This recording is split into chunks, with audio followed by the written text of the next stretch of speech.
د کابل و اسلام آباد ترمنځ کړکېچ تر بل هر وخت ډیر زیات شوی دی. د پاکستان پوځي رژیم هڅه کوي چې له افغانستان سره جګړه وکړي، خو اسلامي امارت د سیاسي لارو چارو له لارې د دې ستونزې په حل ټینګار کوي.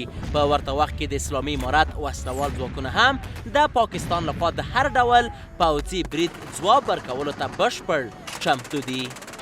د کورنیو چارو وزارت د ځانګړو ځواکونو مشر مولوي محمد صابر پاکستان ته خبرداری ورکړی چې نور باید د دوی صبر و نازموي او د افغانانو د مقاومت په اړه له تاریخ څخه زده کړه وکړي.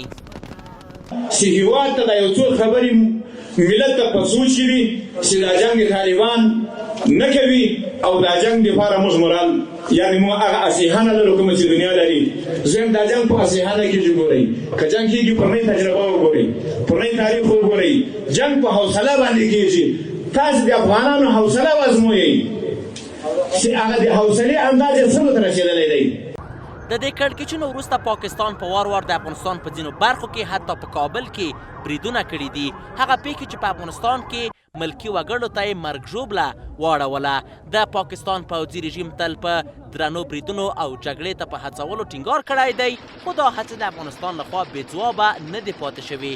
لکه څنګه چې د کورنیو چارو وزارت د ځانګړو ځواکونو مشر پاکستان ته ویلي چې د امریکا خبرې ته پرېږده، پرون دې تا څه حال په دروازو باندې چې ته د موږ سره تاریخ ازمویې، ته د موږ سره د جنګ ازموینې کوې. دا چې موږ ځانګړی ځواک یو نو یقینا هم داسې نه چې موږ پخوانۍ تجربې وایو یا پخواني خبرې کوو. زه وایم چې د دې نظام د بقا لپاره، د دې نظام د استحکام لپاره که د قربانۍ ږغ وشو، زه په الله قسم کوم د ټولو قطاعاتو نه به مخکې اول زه استشهاد ته آماده کېږم. دا داسې یو بېغیرته ولس نه دی، دا داسې یو دا پلورلی ولس نه دی، دا قرباني موږ ورکړې، داسې نه چې زموږ اول واری دی. محمد صابر د افغانستان د دفاع لپاره د اسلامي امارت د وسلوالو ځواکونو د بشپړ چمتووالي خبره کوي. د ځانګړو ځواکونو دغه لوړپوړی چارواکی وایي چې د اسلامي امارت مشران هم د افغانستان د دفاع لپاره ژمن دي. دوی په اسلامي نظام باندې ننګ وکړو، دوی په اسلامي نظام باندې غیرت وکړو، موږ به بیا هم غیرت کوو او موږ به بیا د جنګ په لومړۍ کرښه کې ولاړ یو، له قومندانه تر امره.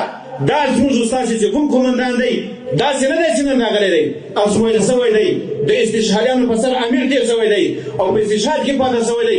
ته څه فکر کوې چې هغه دې په استشهاد کې وخت تېر کړی وي، هغه دې د استشهاد په لوټو ګوند شوی وي، بیا به ته جنګ ته ځې او دی په استشهاد نه کوي. زه په الله قسم کوم ستاسې ټول مشران استشهادیان دي. د پاکستان پوځي رژیم د اسلامي امارت له واکمنۍ راهیسې له 4 کلونو د افغانستان په سرحدي سیمو بریدونه کوي او د دې پیښو د دواړو خواو ترمنځ د نښتو لامل شوی دی. اسلام آباد اسلامي امارت په افغانستان کې د TTP په ساتلو تورنوي، خو کابل دا تورونه بې بنسټه بللي او ویلي دي چې TTP د پاکستان یوه داخلي ستونزه ده او دا ډله په افغانستان کې شتون نه لري او نه هم فعاله ده.